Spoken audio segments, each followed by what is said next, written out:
Kabanata 971. Si Madam Knowles ang namamahala sa Knowles. Marahil ay gusto niyang ikulong si Rick at ang kanyang asawa dahil ayaw niyang makagambala sila sa kanyang plano. Ngayong patay na si Sam, malamang na si Rick at ang kanyang asawa ang susunod niyang target. Talagang walang awa ang matandang babaeng ito.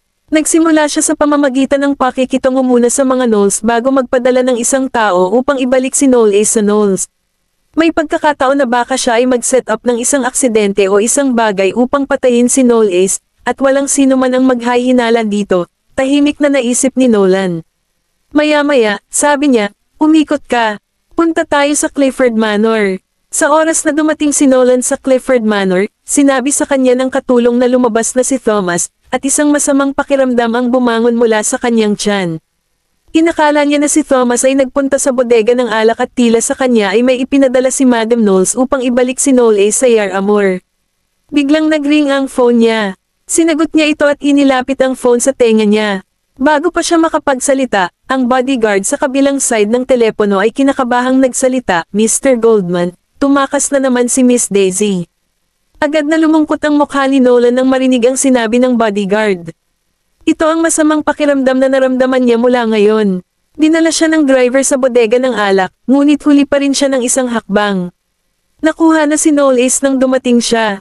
Punta tayo sa airport, ungol ni Nolan. Samantala, sa Octavia Airport, inilabas ni Zeta si Knowles sa sasakyan. Si Knowles ay pinagmamasdan ng malapitan ng dalawang lalaking nakaitim, at walang paraan na makatakas siya kahit na gusto niya. Pagpasok pa lang nila sa airport, nagpakita si Daisy at sumigaw, Nolly. Sumenyas si Zeta sa dalawang lalaking nakaitim, at pumunta ang isa sa kanila para pigilan si Daisy na makalapit sa kanila. Inangat ni Knowles ang ulo niya at tinitigan siya. Pagkaraan ng mahabang panahon, ngumiti siya at sinabing, Daisy, umuwi ka na. Umiling si Daisy, hindi ka pwedeng sumama sa kanila. Habang nagsasalita siya, sinubukan niyang sumugod.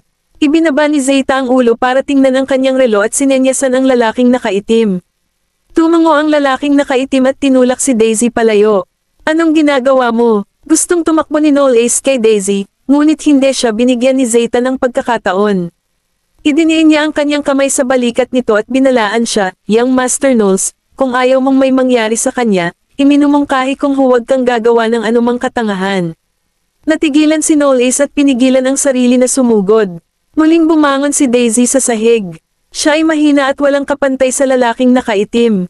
Namumula ang mga mata niya sa gilid habang sumisigaw, Nolly, hindi ka pwedeng sumama sa kanila.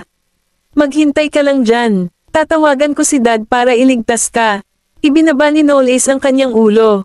Naikuyom niya ang kanyang mga kamao ng mahigpit, at nang iangat niya muli ang kanyang ulo, walang ngiti sa kanyang mukha. Daisy, bagamat lubos akong nagpapasalamat sa iyo, ako, hindi ko kailanman inisip na kaibigan kita. Nagulat si Daisy. Tiningnan siya ni Knowles nang walang ekspresyon at nagpatuloy. Ginagamit ko lang kayo ng kapatid mo.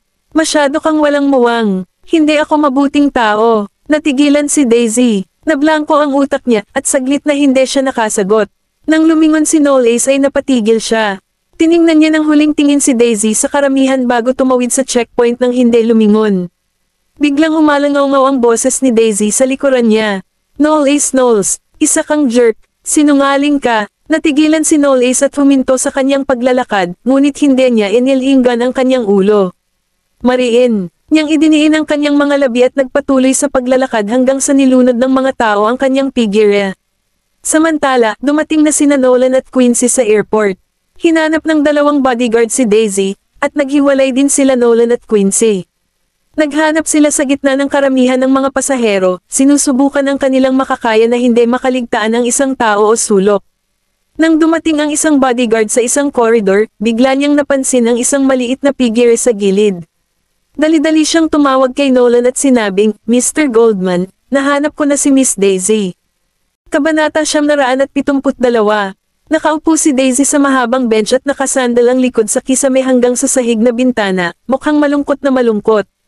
Nang sumugod si Nolan, nakita niya ang sugat sa kanyang mga tuhod at napangiwi. Lumapit ito sa kanya at ipinatong ang kamay sa tuktok ng ulo niya. Itinaas ni Daisy ang kanyang ulo, at ang kanyang malaki at magandang mga mata ay puno ng luha hanggang sa labi. Pinunasan ni Nolan ang mga luha at hinawakan siya sa kanyang mga bisig. Dad, ba? Hindi na napigilan ni Daisy ang sarili at umiyak ng malakas. Marahang tinapik ni Nolan ang kanyang ulo para aliwin siya. Nang nakabalik na sila sa sasakyan, napasandal si Daisy kay Nolan at natutulog. Tiningnan siya ni Quincy sa rear mirror at bumantong hininga. Matagal na malulungkot si Miss Daisy. Ang kanlurang araw ay nagpasilo sa bintana ng kotse.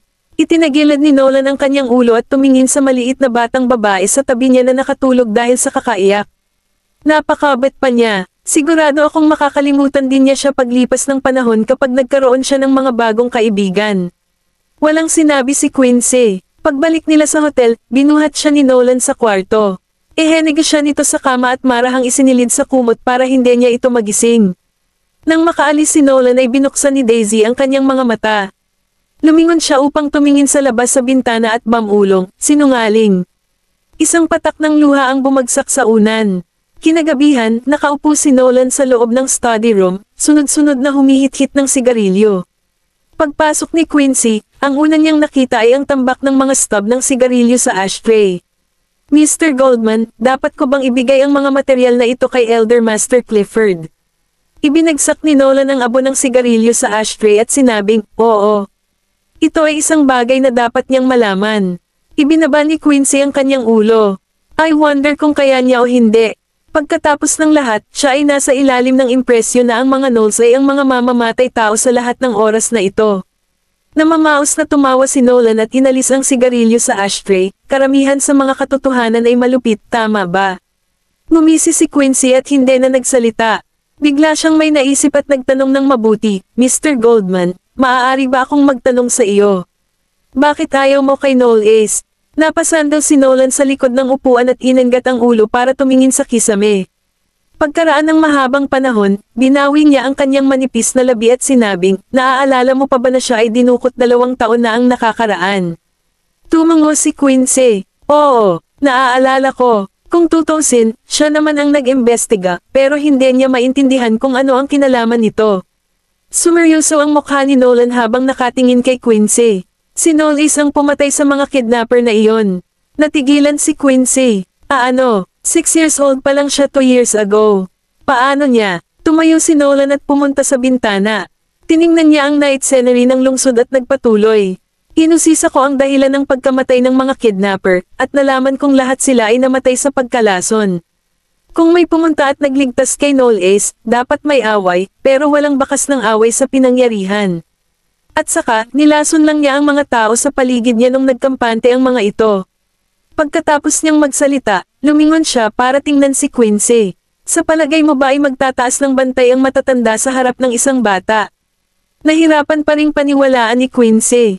Si Noel Ace ay 6 na taong gulang pa lamang nang kinidnap nila siya, kaya syempre, hindi nila naramdaman ang pangangailangan na panatilihin ang kanilang mga bantay laban sa isang bata dahil hindi nila naisip na ang isang maliit na batang tulad niya ay may kakayahan sa anumang bagay. Gayunpaman, itong 6 na taong gulang na. Batang lalaki ang lamason sa kanila. Karamihan sa mga bata sa kanyang edad ay protektado pa rin ng kanilang mga magulang. Hindi man lang nila alam kung ano ang lason, lalong hindi naiisip na gamitin ito para saktan ang mga tao. Biglang may naisip si Quincy at muling nagtanong, nakatakas na siya matapos lasunin ng mga kidnapper na iyon, bakit siya nanatili sa slum ng 1 buwan? Kabanata 973. Ito ang dahilan kung bakit ko sinabi na hindi siya isang ordinaryong bata, sabi ni Nolan habang hininaan niya ang kanyang boses. Pagkatapos na patayin ng mga kidnapper na iyon gamit ang lason, may pagkakataon na ang parehong bagay ay maaaring mangyari muli sa kanya kung siya ay babalik sa Knowles. Bagaman bata pa siya, alam niyang ang kumidnap sa kanya ay si Madam Knowles, kaya 1 buwan siyang nagtago sa slum. Kapag dumating ang mga pulis at maghanap, iisipin ni Madam Knowles na may nakaalam nito at iniligtas siya, kaya hindi siya maglakas loob na gumawa ng anumang bagay na padalos-dalos. Natigilan si Quincy. Nahirapan pa rin siyang paniwalaan. Kung ang lahat ng sinabi ni Nolan ay totoo, kung gayon si Noel Ace ay tunay na isang henyo. Nakala ni Quincy na matalino na ang mga anak ni Nolan, ngunit hindi inaasahan na si Noel Ace ay nagtataglay ng napakahusay na pag-iisip na maaaring bumuo ng isang diskarte tulad nito sa murang edad. Ngayon lang niya nakita ang liwanag kung bakit nag-aatubili si Nolan na mapalapit si Daisy kay Noel Ace. Kung si Noel Ace ay mapalad na mabuhay hanggang sa pagtanda, marahil siya ay magiging isang mapanlinlang na kalaban sa hinaharap. Kinabukasan, nagulat si Thomas sa sopa nang makita ang mga dokumento. Nanginginig ang kamay niyang hawak ang dyaryo habang sinasabi, ano ito? Umupo si Nolan sa harap niya. Masayang humigop siya sa tasa ng tsaa at sinabing, hindi mo pa rin gets. Sinamantala ka ni Madam Knowles. Imposible yan. Hinampis ni Thomas ang mga dokumento sa mesa. Tumanggi pa rin siyang tanggapin ito. Inaasahan na ni Nolan ang kanyang reaksyon, at idinagdag niya ng patago, hindi si Rick ang pumatay kay Simone. Kung tutusin, walang paraan na papatayin ni Rick ang babaeng mahal niya. Ano ang sinabi mo? Natigilan si Thomas, naglagay si Nolan ng dyaryo sa harapan niya. 10 taon na ang nakalilipas, ang babaeng minahal ni Rick ay tumalon sa kanyang kamatayan. Hiniling ko kay Yorick na kumuha ng dyaryo ng taong iyon, at ayon dito, mas nauna pang nakilala ni Rick si Simone kaysa sa iyo.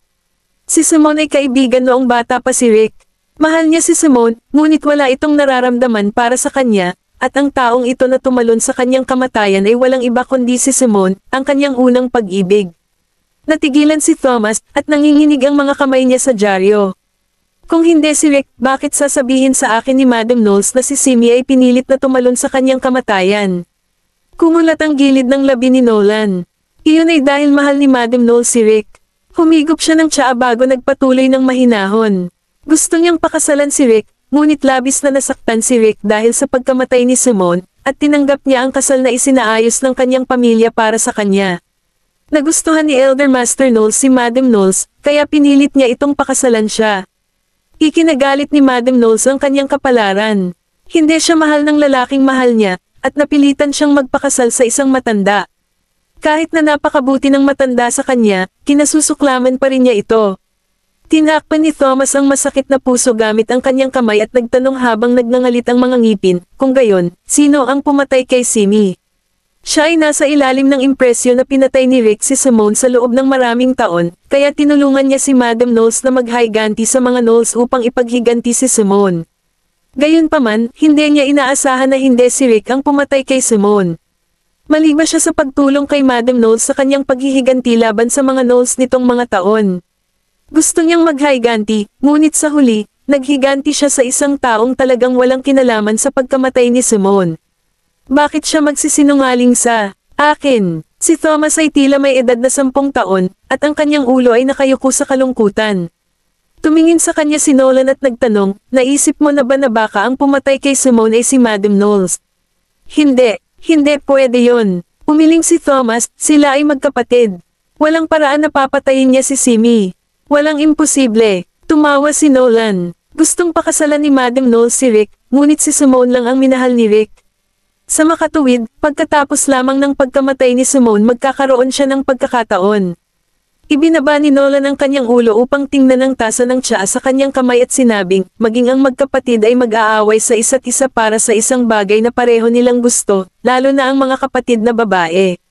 Kapag ang isang tao ay nabulag ng kanilang kasakiman at ambisyon, gagawin nila ang lahat ng kanilang makakaya upang makamit ang kanilang layunin, kahit na nangangahulugan ito ng pinsala sa mga taong pinakamalapit sa kanila. Kabanata 974. Hindi na alam ni Thomas ang sasabihin. Samantala, inilabas ni Nolan ang isang larawan mula sa kanyang bulsa. Hindi naman siguro nasabi sa iyo ni Madam Knowles ang tungkol sa nanay ko, si Natasha, di ba? Inilagay niya ang litrato sa mesa at itinulak ito kay Thomas.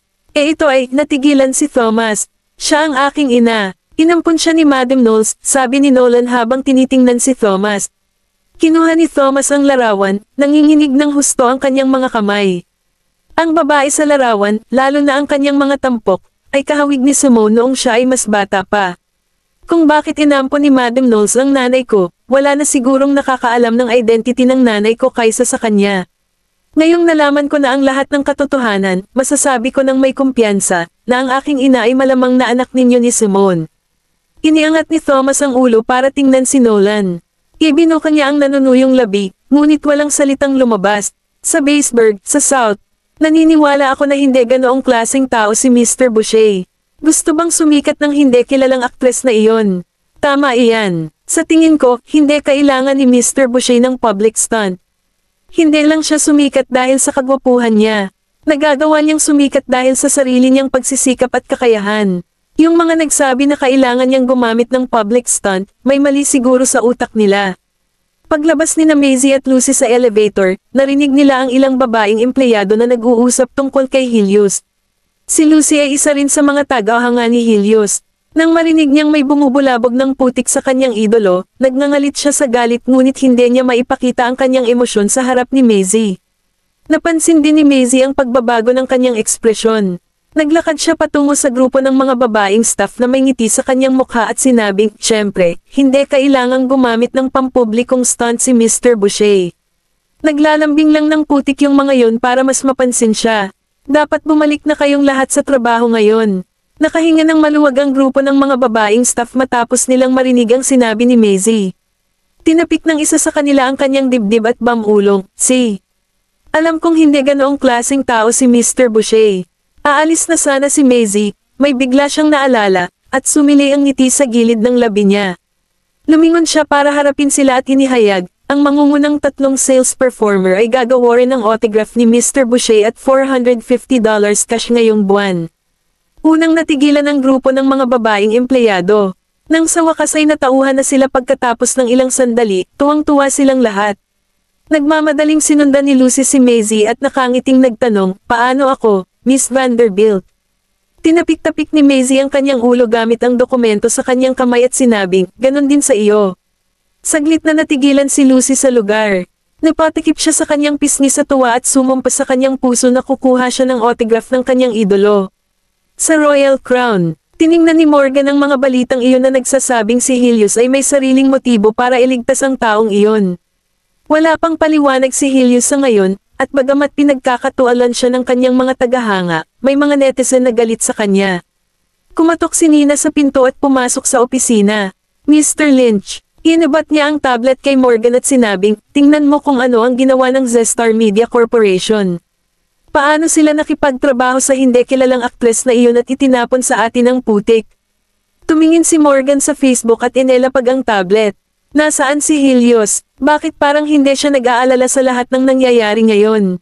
Si Hels siya ay nasa isang relasyon, kaya wala siyang oras para pakialaman ang lahat ng ito, sabi ni Nina. Nagulat si Morgan. Ano, may karelasyon siya? Walang ibang pagpipilian si Nina kundi sabihin kay Morgan ang tungkol sa relasyon ni Barbara at Helios.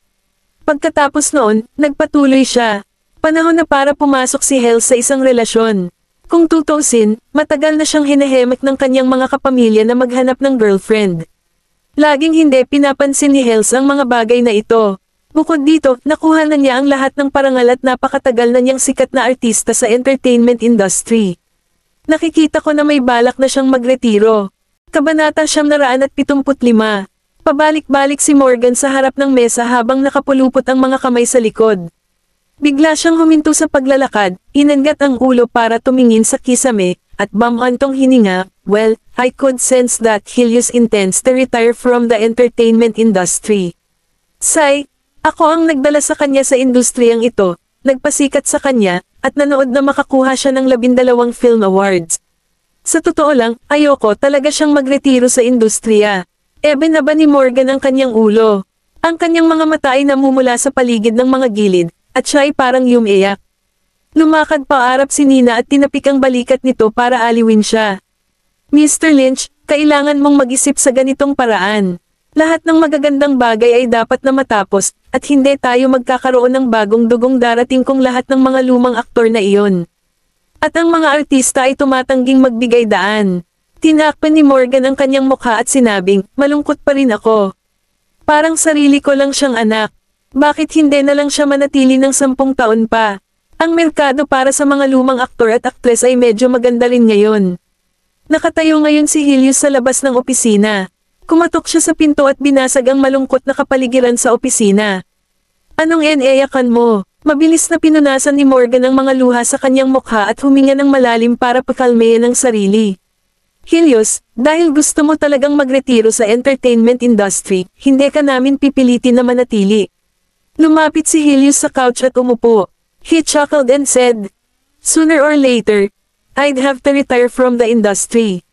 Tsaka sabi nga sa kasabihan, out with the old, in with the new, di ba? Pero aalis ka sa Royal Crown.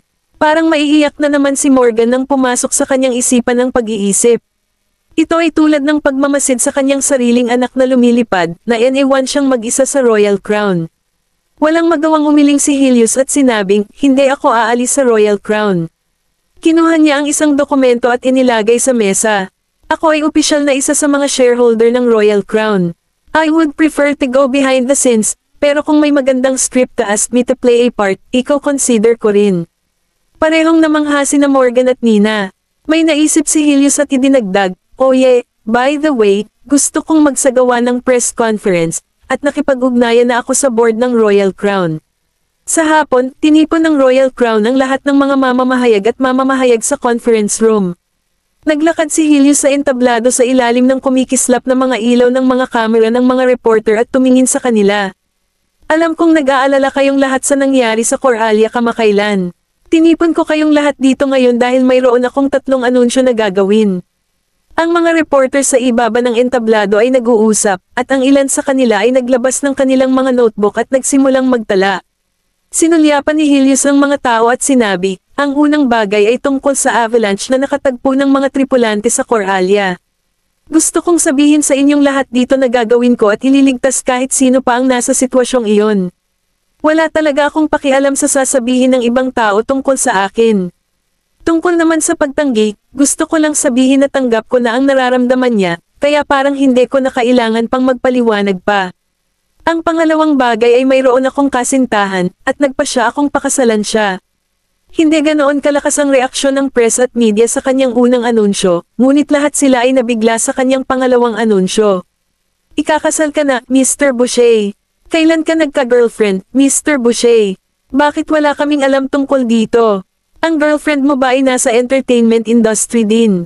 Isa-isang sinagot ni Helios ang kanilang mga tanong. Hindi siya galing sa entertainment industry, at kung sino siya, malalaman niyo lahat sa araw ng kasal ko. Naniniwala ako na ang aking mga tagahanga, at ang mga sumusuporta sa akin, ay maiintindihan ako at hilingin sa akin na mabuti. Isang reporter ang tumayo at nagtanong, ano ang pangatlong anunsyo na gusto mong gawin, Mr. Boucher? Tumingin si Helios sa reporter at sumagot, ako, si Helios Boucher, ay magre-retiro na sa industriya ng entertainment mula ngayon. Natigilan ang karamihan ng mga reporter. Wala ni isa sa kanila ang nagsalita, at ilang flash lang ang kumikislap. Kabanata 976. Tumayo ang isa sa mga babaeng reporter. Mr. Boucher, nagpaplano kang magretiro. Tumango si Helios, dapat tayong mag-iwan ng mas maraming pagkakataon para sa mga bagong dating sa industriya ng entertainment. Nagtanong ang reporter, ngunit bakit mo pipiliin na gawin ito? Sagot niya, it was just a matter of time. Nais kong maglagay ng higit na pagtuon sa aking karera sa likod ng mga eksena at ipaubaya ang pilak na screen sa mga bagong dating. Siyempre, kung may script na kailangan akong gumanap ng papel, ikaw consider ko pa rin. Lumipat ang reporter sa susunod na tanong. Nag-quit ka ba sa industriya dahil sa girlfriend mo? Napakurap si Helios, tumingin sa paligid ng silid, at tumawa. Kahit ano pa ang maging desisyon ko, I think she'll still support me, and my fans will definitely understand the reason behind my choice. At ngayon, umaasa din ako na ang aking mga tagahanga ay hindi magsisimula ng mga argumento sa sinuman o abusuhin ang iba sa anumang platform dahil sa akin. Kahit na umalis na ako sa bilog, sasamahan ko pa rin kayo. Yumuko siya sa lahat ng dumalo sa gitna ng entablado. Ang mga alon ng mainit at dumadagandong na palakpakan ay nagmula sa mga manunood. Inihayag ni Helios Boucher ang kanyang pag-alis sa industriya ng entertainment. Hashtag kasintahan ni Helios Boucher. Hindi mawawala ang liwanag ng entertainment industry. Agad na sinakop ni Helios ang 3 sa pinakasikat na paksa sa paghahanap sa Google Trends pagkatapos ng press conference, lalo na ang nag-ulat ng anunsyo ng pagre-retiro ni Helios, na halos naparalisa ang Google at Twitter. 10,000 tagahanga ni Helios ang sunod-sunod na nagkomento sa Twitter. May ilan na nalungkot sa pagkawala ng kanilang idolo, may nagbigay sa kanya ng taos-pusong pagpapala, at may nag-iwan pa sa kanya ng mga mensahe, umiiyak ng umiiyak. Ang ilan sa mga tagahanga ay umaasa. Hindi kami inuwan ni Helios for good. He's only pursuing his career behind the scenes, siya pa rin ang ating ilaw. Napaka-magnanimous ni Helios. Kahit na hindi siya naiintindihan, hindi siya lumapit para magpaliwanag. Sinabi pa niya sa atin na huwag mang-abuso sa iba. Mamimiss ko siya ng sobra. Hashtag paano ko ito isasalin sa mga salita. I've been a fan of Hills for 16 years, so no matter what, I will bless him in his romantic relationship, and I'll support him when he feels like quitting the industry. In short, Hills will always be my light. Hashtag number 1, sa ating walang hanggang liwanag, Hills. Hashtag, niretweet din ng Royal Crown ang tweet ni Julius Boucher. Hashtag hindi nawala sa amin ang pinakamahusay na aktor, ngunit natagpuan namin ang aming kapareha, umaasa na makatrabaho ka sa hinaharap. Hashtag, kasabay nito, napuno ang Zstar Media at Twitter accounts ni Michelle ng napakaraming pasaway na komento ng mga netizens kaya napilitan silang palitan ng private account ang kanilang mga account. Nangyari lamang ang lahat ng ito dahil nakita ng mga netizens na orihinal na sumuporta sa kanila ang impormasyon tungkol sa pagre-retiro at paglilinaw ni Julius. Naniniwala sila na ginagawa lamang nila ito upang lumikha ng hype. Napagtanto ng Zstar Media na nagkamali sila at agad nilang binura ang kanilang tweet at humingi ng paumanhin, ngunit hindi binili ng netizens ang biglaang pagbabago sa kanilang ugali at posisyon. Nilibak pa nila ang kumpanya, na sinasabi na ang Zstar Media ay masyadong maliit sa isang operasyon para magkaroon ng pananaw na gawin ang tamang bagay. Isang oras matapos ang nakakagulat na anunsyo ni Julius, nalaman pa ng ilang netizens na na-deactivate ni Michelle ang kanyang Twitter account. Sa Sky High Condo, nagulat si Barbara nang makita niya ang impormasyon sa Twitter. Tinapik niya ang link at napatikip ng bibig sa gulat. Hindi niya akalain na balang araw ay isisiwalat ni Julius na may kasintahan siya sa harap ng media. Nang marinig ang tunog ng doorbell, eban-aba niya ang kanyang telepono, tumayo, binuksan ang pinto, at natigilan. Nakatayo sa pintuan si Julius na nakaabo na Amerikana, kapareho ng suot niya sa press conference. Lumapit si Barbara, niyakap siya, at hinalikan siya, nakatiptoe. Si Julius ay nakakuha ng momentum, nalagay ang kanyang palad sa likod ng kanyang ulo, at eban-aba ang kanyang ulo upang halikan siya. Itinulak siya nito sa entranceway at sinara ang pinto sa likuran niya. Naghalikan ang dalawa sa entrance. Hinubad ni Barbara ang kanyang coat habang itinutulak siya nito sa dingding, humalik sa kanyang tainga, at tumawa. Masaya ka ba? Napabuntong hininga si Barbara. Ano ang dapat kong ikatuwa? Binuhat siya ni Julius at pinahintulutan itong magbigti sa kanya sa pamamagitan ng pagpupulupot sa kanyang mga braso at binti. Dahil may oras ako para samahan ka. Pinulupot ni Barbara ang kanyang mga braso sa kanyang leeg at tumawa. Oo, iyon ay medyo kasiya siyang balita na makukuha. Tumugon siya ng isang ugong, itinaas ang kanyang ulo, at hinalikan siya. Hindi ko natapos ang nasimulan ko kagabi. Kabanata 977. Bahagyang nag-init ang pisngi ni Barbara habang nakasubsob ang mukha sa balikat at leeg nito habang nakangisi ito at dinala siya sa kwarto. Kinabukasan, dahil sa pagbuhos ng ulan kagabi sa Busberg, hindi na sana lumamig ang malamig na panahon, 9:00 ng umaga nang umuulan pa rin, dinala ni Maisie si Lucy sa ilang tindahan upang pag-usapan ang pag-upa at pag-upa ng mga lokasyong iyon, at sa wakas ay pumili sila ng isang lote ng tindahan na matatagpuan sa Golden Triangle. Habang papalabas ng building ang dalawa, may hawak na payong si Lucy at tumabi kay Maisie. Miss Vanderbilt, ang renta lang ang gagastos sa atin ng $500,000 bawat taon. Hindi kaya medyo mahal. Napangiti si Maisie. Ang Golden Triangle ay ang pinakamaunlad na sentro ng komersyal sa Busberg. Kung tutusin, ito ay matatagpuan sa isang lugar na may malaking daloy ng mga tao. Maraming dayuhang negosyante ang maglalaban-laban para lang magkaroon ng lokasyon sa lugar na ito para sa kanilang negosyo. Ang paghahanap ng ating sarili ng isang shop lot dito na may taunang upa na $500,000 lang ay higit pa sa kung ano ang maaari nating mapag-usapan. Dumating si Lucy sa isang light bulb, sandali matapos marinig ang paliwanag na iyon. Naglakad ang dalawa papunta sa sasakyan at nakita ang sasakyan ni Jackie na nakaparada sa malapit. Lumapit sa kanila ang dalawang lalaking nakaitim, at kinuha ni Maisie ang payong sa kamay ni Lucy at sinabi sa kanya, mauna kang sumakay sa kotse. Pero, nag-alinlangan si Lucy, ngunit inaliw siya ni Maisie at sinabing magiging maayos ang lahat. Pagkasakay ni Lucy sa sasakyan na hindi mapakali, isinara ni Maisie ang pinto at sinilip ang dalawang lalaking naglalakad sa direksyon niya. Sabi ng isa sa mga lalaki, Miss Vanderbilt, hiniling ka ng aming amo na sumama sa iyo.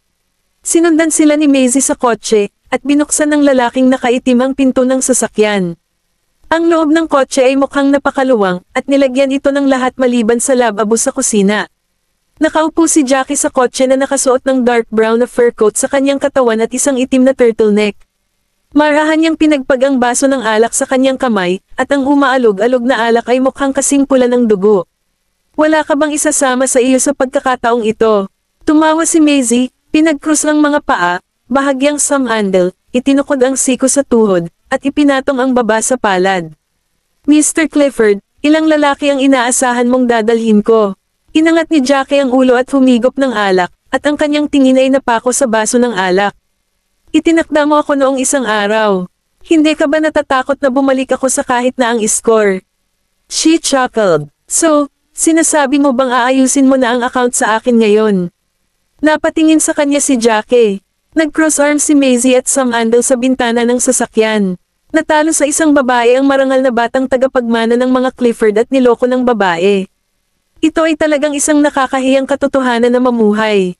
Nakangiting sabi ni Maisie, pero kung malalaman ng publiko na pinaglaruan ka lang dahil may paka na kalaban sa akin sa unang lugar, mas nakakahiya kung ipagkalat iyon sa paligid ng lungsod. Medyo nahihiya si Jackie. So, may balak ka bang takutin ako nito? Bakit naman kita babentaan? Napaatras si Maisie ng buhok. Gusto ko ring mapanatili ang reputasyon ko. Ano ang gagawin ng publiko sa akin kapag nalaman nilang ang prestihiyosong Mrs. Goldman ay nagpunta sa isang hotel para makipagkita sa isang lalaki at muntik ng mag-one up? Napangisi si Jackie. 3 years tayong magkaklase. Hindi ko talaga alam na magiging asawa ka ng maalamat na si Mr. Goldman balang araw. Lahat ng bagay sa mundo ay unpredictable. Ikaw na rin mismo ang naging tagapagmana ng mga Clifford. Tumaas ang kilay ni Maisie. Kapag ito ay pagdating sa pagtatago ng background at pagkakakilanlan ng isang tao, hindi ko akalain na kahit sino sa mundo ay hihigit sa iyo. Hindi umimik si Jackie. Dahil wala nang ibang masabi si Mr. Clifford, I'll take my leave. Hinihintay pa ako ng kasamahan ko sa kotse. Bubuksan na sana ni Maisie ang pinto ng kotse kaya ibinaba ni Jackie ang salamin. Ayaw mo bang malaman ang higit pa tungkol sa kasaysayan sa pagitan ng Cliffords at ang Knowles? Huminto siya at tumingin kay Jackie. Maya't maya, nakasandal sa bintana ng sasakyan si Lucy, na naghihintay sa kabilang sasakyan, na medyo nag-aalala. Sino ang taong naghahanap kay Miss Vanderbilt? Bakit ba tumatagal ang usapan nila? Magiging maayos ba ang lahat? Si Maisie ay matigang nakinig sa mga kwento ni Jackie. Ang mga ito ay tungkol sa malalaking hinaing sa pagitan ng mga Clifford at ng mga Knowles. Ang kasintahan ng lolo ni Jackie sa Yarramore ay pinilit ni Sam Knowles na patayin noon. Iyon ang dahilan kung bakit kinasusuklaman ni Thomas ang mga Knowles. Kabanata 978. Nakipag-ugnayan si Madam Knowles kay Thomas sa pamamagitan ng isang partikular na medium at sinabi sa kanya na ang babaeng mahal niya ay pinilit na patayin ni Sam noon. Iyon ang dahilan kung bakit nakikialam si Thomas sa mga gawain ng mga Knowles. Napapikit si Maisie, kaya pinili ni Elder Master Clifford na makipagtulungan kay Madam Knowles para makaganti siya. She chuckled pagkatapos sabihin iyon. Kung talagang pinilit ni Sam na patayin ang kasintahan ni Elder Master Clifford, at ginamit ni Madam Knowles ang kondisyong ito para kumbansihin ang iyong lolo na bumalik sa Knowles, hindi ba sa tingin mo ito ay kakaiba? Hindi ba dapat si Sam ang unang mapatay at hindi si Elder Master Knowles, na walang kinalaman dito? Pinapayagan ni Madam Knowles na mabuhay si Sam hanggang sa mamatay siya sa sakit. Paanong maghintay ang lolo mo ng napakatyaga sa loob ng maraming taon? She stared at Jackie and uttered word by word, kung ako yun, hindi ako makakapaghintay ng ganon katagal. Maliban kung may dahilan para gawin ko iyon. Napatingin si Jackie habang may iniisip. Pagkatapos ay kinuha niya ang baso ng alak pagkatapos ng mahabang panahon. Ang babaeng iyon, mukhang nagsilang siya ng isang anak na babae para sa aking lolo. Bumalik si Maisie sa kanyang sasakyan. Nanginginig ang daliri ni Lucy na magdadial na sana ng 911 nang makitang binuksan ni Maisie ang pinto ng sasakyan. Nagtaas ng ulo si Lucy. Miss Vanderbilt, nakabalik ka na. Tatawag na sana ako ng pulis kung hindi ka pa rin bumabalik. Isinara ni Maisie ang pinto ng sasakyan at ikinabit ang seatbelt. Sinabi ko naman sa iyo na ayos lang, di ba hindi ako magsisinungaling sa iyo? Nakahinga ng maluwag si Lucy at muling nagtanong, kilala mo ba ang taong iyon? Sagot ni Maisie habang nagmamaneho, siya ay isang matandang kaklase ko. Isang matandang kaklase. Napakamot ng pisngi si Lucy at Ma'am Ulong, bakit sinasabi sa akin ng intuit ayon ko na isa siyang mobster. Dalawang lalaking nakaitim talaga ang kasama niya. Akala ko sila ay mga debt collector na dumating para makipag-usap sa negosyo. Ngumiti si Maisie at walang sinabi. Sa Octavia, sa Clifford Manor. Tumayo si Thomas sa harap ng larawan habang nakakross ang mga kamay. Malungkot ang ekspresyon ng mukha niya habang bumubulong sa babae sa larawan. Simi, halos buong buhay ko ay hinahanap ko ang anak natin, ngunit hindi man lang ako nagkaroon ng pagkakataong makaharap siya. Sumama lang siya sa'yo. Kung ganon, mas galit ako sa sarili ko.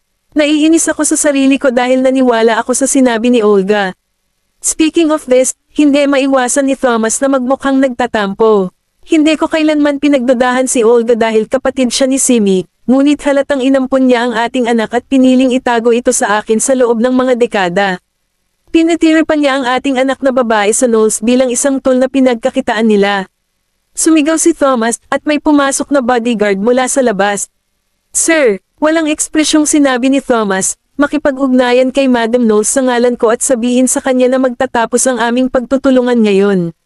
Siya nga pala, gusto kong makipag-ayos sa kanya. In the courtyard. Mag-isang nakaupo si Daisy sa swing. Siya ay naging hindi gaanong madaldal at mas nalulumbay kaysa dati. Hindi na siya ang masiglang babae na karaniwan na niya. Si Quincy, na nakatayo sa koridor, nakita ito, ibinaba ang kanyang ulo, at mamantong hininga. Dumating si Nolan sa eksaktong sandali. Anong meron? Tumingin si Quincy sa kanya, Mr. Goldman, sobrang tahimik ng dalaga nitong mga nakaraang araw. Medyo naapektuhan daw siya ng affair ni Noel Ace. Kumunat ang noo ni Nolan at tumingin sa direksyon ni Daisy. Ang babaeng ito ay may sensitibong kaluluwa, sa palagay ko ay mananatili siya sa ganitong estado sa loob ng mahabang panahon, ngunit sa huli ay gagaling siya mula sa kalungkutan. Ngunit paano natin ito ipapaliwanag kay Mrs. Goldman kapag nakabalik na tayo sa Busburg? Ang bata ay masigasig at sumipa bago pumunta sa Octavia, ngunit siya ay naging sobrang nawalan ng gana ngayon. Ang mga hindi nakakaalam ay malamang naisipin na siya ay dumanas ng ilang uri ng pang-aabuso sa isip. Kinurot ni Nolan at hinimas ang tungkin ng ilong niya, kami na ang bahala niyan pagbalik natin. Mr. Goldman, isang bodyguard ang nagmamadaling lumapit sa kanya at may sinabi kay Nolan. Tumigil sandali si Nolan at bahagyang sumimangot. Sigurado ka ba dyan? Tumanggo ang bodyguard. Ang balita ay nagmula sa Yar Amor, kaya hindi ito dapat peke. Nabigla si Quincy matapos itong marinig, at hindi niya maiwasang tumingin sa direksyon ni Daisy. Kung malalaman ng dalaga ang tungkol dito. Kabanata 979. Lumamlam ang ekspresyon ni Nolan. Walang pinapayagang magbanggit nito, at bigyang pansin ang pinakabagong mga balita. Sa sandaling naiulat ito sa bansa, dapat mong sugpuin at i-block agad ang balita. Tumango si Quincy. Oo, gabi noon sa Yar Amor. Pumasok si Zeta sa manor, hinubad ang kanyang coat, ibinigay sa katulong, at pumasok sa study. Naglakad siya papunta sa Fairy Place, tumabi sa tabi ni Madam Knowles, at may iniulat. Dahan-daang nagmulat ng mata si Madam Knowles na nakahiga sa tamba-tamba. Nagawa ba ang lahat ng walang kamali-mali? Tumango si Zeta. Sinabi ni Bob na wala siyang iniwang buhay. Sumenyas si Madam Knowles sa poodle na nakahiga sa kanyang paanan. Tumayo ang poodle, pinagpag ang katawan nito, at tumalon sa mga bisig ni Madam Knowles. Pagkatapos ay hinaplos niya ang balahibo ng poodle. Ang galing! Patay na ang binata. Iiwan na lang nating buhay ang dalawang matanda at hayaan silang mabuhay sa kanilang mga natitirang taon sa kalungkutan at pagsisisi. Nagkagulo sa labas ng study, at si Tristan iyon. Pinatay niya ang 3 bodyguard na naka-standby sa labas at pumasok sa study. Bahagyang nagbago ang ekspresyon ni Zeta nang makita si Tristan. May nakikita pa ring mga snowflake sa balikat ni Tristan. Tila nakarating siya dito sa makapal na niebe at parang nakamamatay at malamig ang aura na kanyang ibinubuga. Hinubad niya ang kanyang sombrero at walang ekspresyon na tinitigan si Zeta.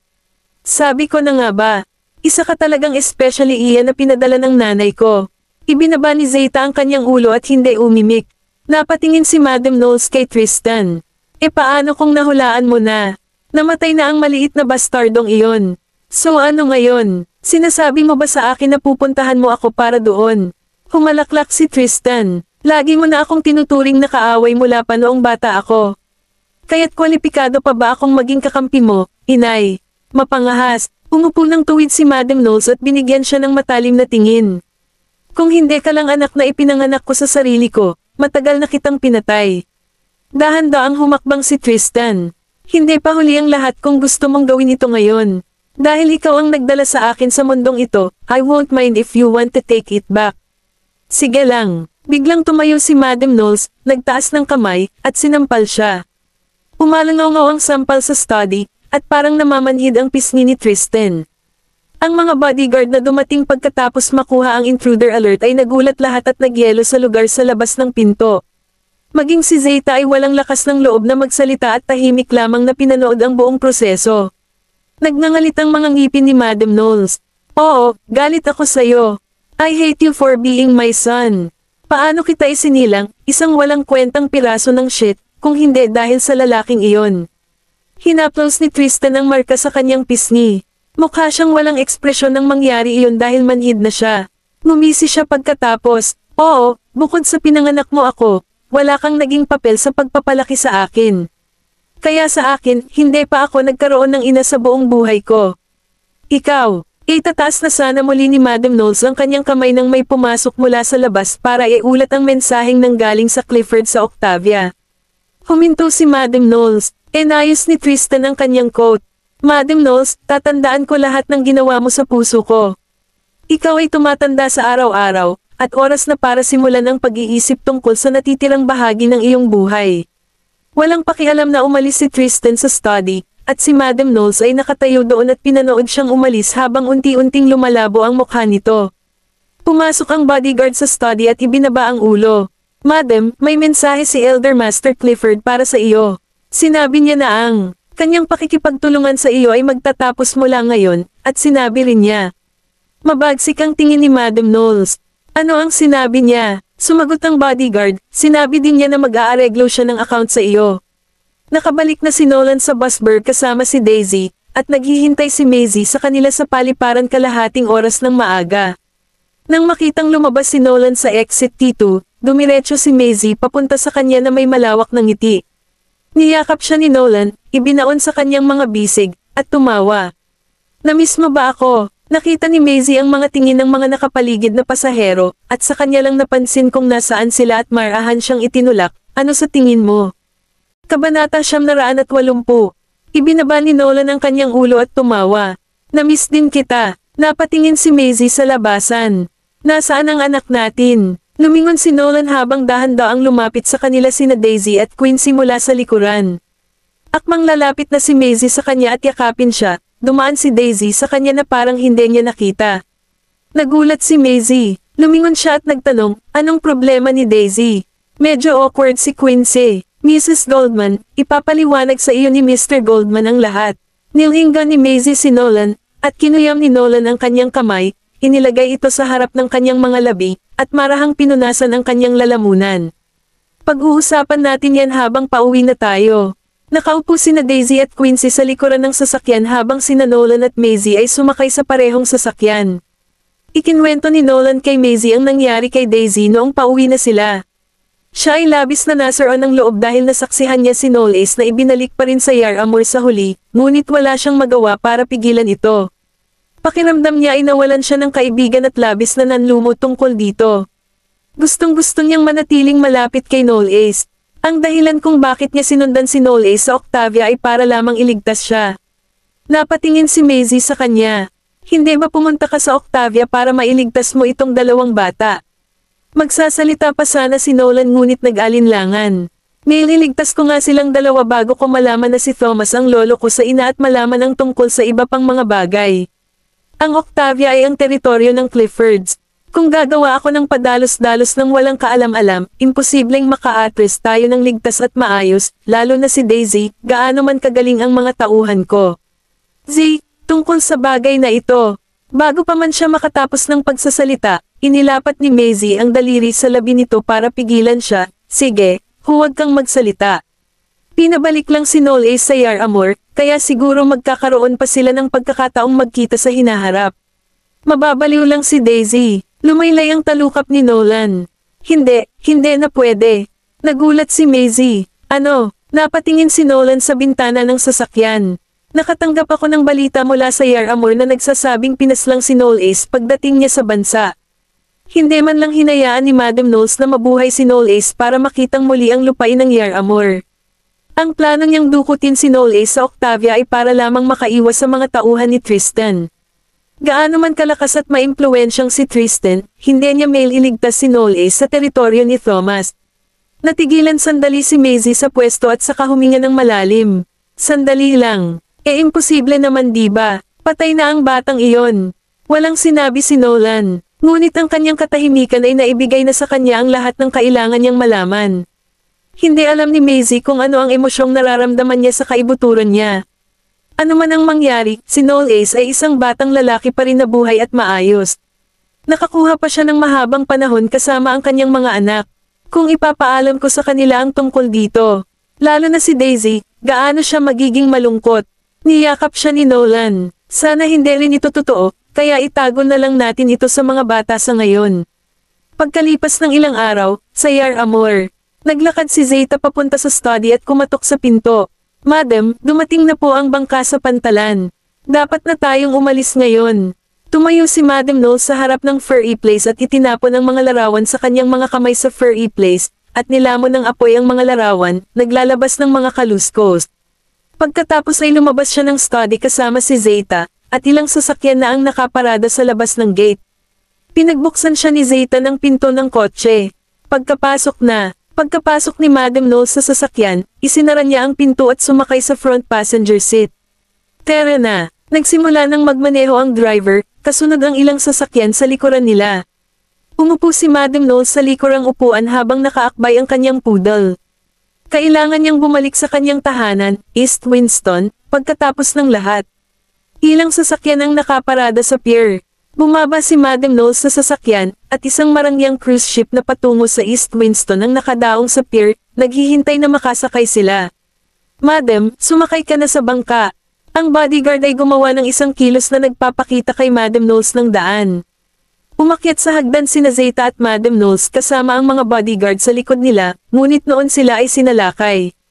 Ilang putok ng baril ang umalangaw-ngaw sa buong lugar, at tumugon si Madam Knowles sa pamamagitan ng pagyuko at pagtayo ng matatag.